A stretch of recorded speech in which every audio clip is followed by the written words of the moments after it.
जय हिंद साथियों, welcome to our channel. Now आज हम बात करने वाले हैं कोरोना वायरस के म्यूटेशन के बारे में। क्या होता है कोरोना वायरस का म्यूटेशन और ये कैसे डबल म्यूटेंट वेरिएंट और ट्रिपल म्यूटेंट वेरिएंट में कन्वर्ट हो जाता है। क्या यह पुराने वाले वेरिएंट से ज़्यादा खतरनाक है? क्या इसमें हमें और ज़्यादा बचाव की आवश्यकता होती है? और इस वीडियो में हम यह भी डिस्कस करेंगे कि वैक्सीन कैसे काम करती है। सो बने रहिए हमारे साथ ताकि आप मिस ना कर जाएं ऐसी कोई भी useful information about corona virus. Now first of all, क्या होता है यह कोरोना वायरस म्यूटेशन? देखिए, म्यूटेशन शब्द का मतलब होता है बदलाव। मैं आपको एक सिंपल एग्जांपल से समझाता हूँ।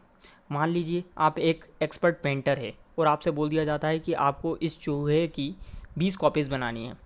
तो आपने 6 कॉपी बनाई, 7 कॉपी बनाई, 8 कॉपी बनाई, लेकिन ऐसा हो सकता है कि जब आप इसकी 9वीं कॉपी बनाओ तो इसमें कुछ चेंज आ जाए, इसमें आपसे कुछ गलती हो जाए। यानी कि आप इसकी पूँछ बड़ी कर सकते हो, आप इसका पेट बड़ा कर सकते हो। तो ये जो बदलाव होता है ना, इसे ही बोलते हैं म्यूटेशन।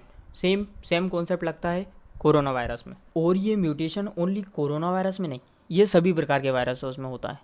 देखिए, जो वायरस होते हैं ना, ये मरने और जीने के बीच की कड़ी होते हैं। यानी कि ये पूरी तरह से ज़िंदा भी नहीं होते हैं और ये पूरी तरह से मरे हुए भी नहीं होते हैं।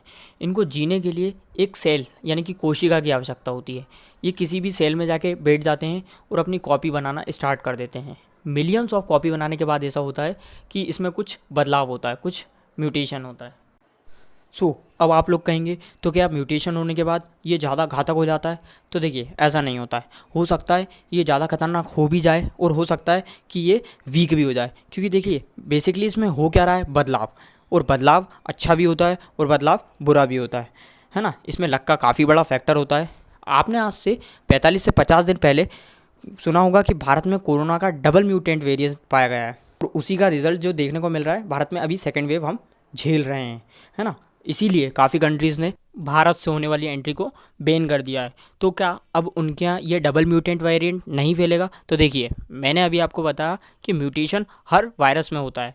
तो जाहिर सी बात है कि उनकी कंट्री में जो वायरस है उनके यहाँ भी म्यूटेशन होगा। बस ये होता है कि बैन करने से इसके चांसेस काफ़ी कम हो जाते हैं। नाउ अब आप लोगों का क्वेश्चन होगा, तो कब तक आखिर भारत में बनी रहेगी कोरोना वायरस की दूसरी लहर? तो इस पर हमारे चीफ इकोनॉमिक एडवाइज़र सुब्रमण्यम जी ने कहा है कि मई मंथ के मिड तक दूसरी लहर के पीक पे आने की संभावना है। और अगर आप ये मान के चलिए कि इसका पीक जुलाई और अगस्त में आता है, तो ये जो मौतों का आंकड़ा है ये अभी के हिसाब से काफ़ी ज़्यादा होगा। ये तो बात हो गई सेकेंड वेव की, लेकिन अब सुनने में आ रहा है कि भारत में कोरोना वायरस का ट्रिपल म्यूटेंट वेरिएंट पाया गया है और इसके होने से थर्ड वेव आने का खतरा काफ़ी बढ़ जाता है। तो अब इसके रिएक्शन में या फिर इसके बचाव के लिए हम क्या कर सकते हैं? देखिए, हम कर सकते हैं ओनली वैक्सीनेशन। प्रॉपर वैक्सीनेशन से ही कोरोना वायरस को हराया जा सकता है। अब हम लोग देखते हैं कि वैक्सीन काम कैसे करती है। देखिए, कोरोना के 2 भाग होते हैं।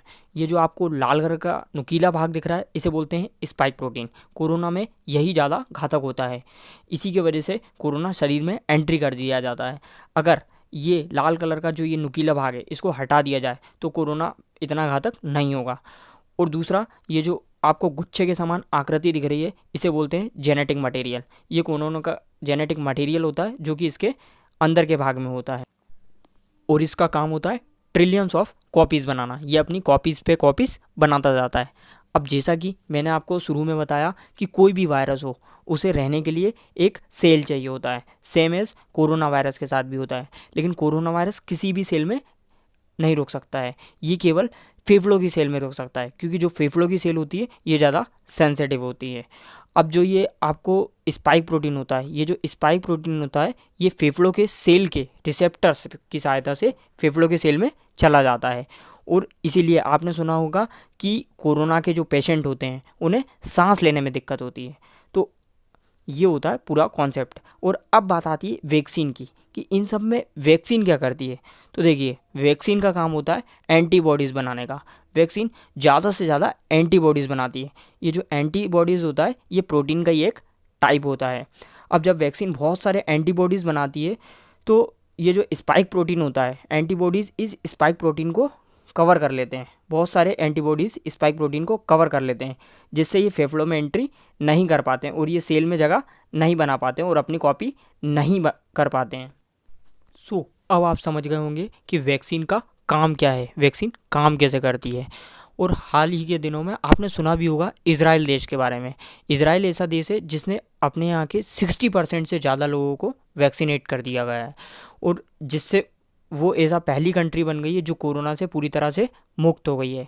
बल्कि उनके यहाँ तो मास्क की अनिवार्यता को भी ख़त्म कर दिया है। तो अब आप समझ ही गए होंगे कि वैक्सीनेशन कितना ज़रूरी है। और आपको अगर मेरा काम पसंद आया है तो आप इस फीलिंग को कमेंट बॉक्स में बता सकते हैं, और अगर आपको ये वीडियो इन्फॉर्मेटिव लगा है तो आप इसे अपने व्हाट्सएप स्टेटस पर शेयर कर सकते हैं, ताकि सभी को ये यूज़फुल इन्फॉर्मेशन मिल सकें। और आप मुझे सपोर्ट करना चाहते हैं तो इस चैनल को सब्सक्राइब और वीडियो को लाइक ज़रूर करें। जय हिंद।